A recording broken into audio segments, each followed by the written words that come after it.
ABS-CBN News and Current Affairs. Panig sa katotohanan, panig sa bayan.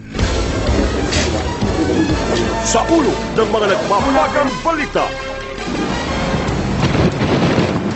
Bagyong Perya nananalasa na sa Luzon at Visayas. Metro Manila, tataplisan ng bagyo. Ang latest sa galaw ng bagyo, ihahatid namin live. Ilang sasakyang pandagat pinatuog ng malalakas na alon. Libu-libong pasahero stranded sa mga pier. Ang live update abangan. Exclusive, Ipo-Ipo humagupit. Ilang lugar naman, inulan ng yelo. Mga nagka-H1N1 umabot sa mahigit 100 ngayong araw lang. Pinakamarami mula nang makapasok sa bansa, ang virus, pati dalawang anak ni Senador Jinggoy, tinamaan. Exclusive, bangkay ng dalagita natagpo ang lumulutang sa dagat. Mga suspect sa pagpatay, nahuli.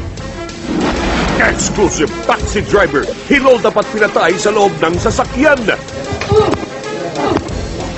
Kaanak ng biktima at mga suspect nagharap sa presinto.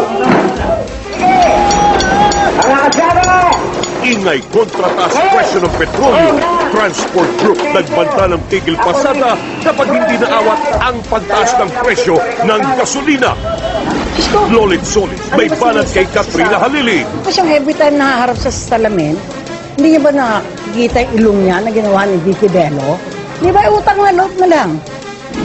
Kapamilya, imbitado kayo sa kasal ni Ann Curtis. Ang kanyang mapapangasawa, makikilala niyo na. At ang basang-basang tradisyon ng pista ni San Juan Bautista, dadayuhin natin.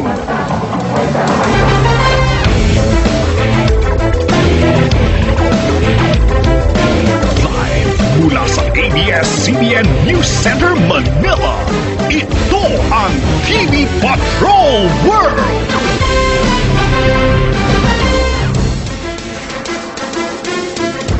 Magandang gabi, Pilipinas! Kami ang inyong mga patrol ng Pilipino. Naglilingkod sa inyo saan man sa mundo.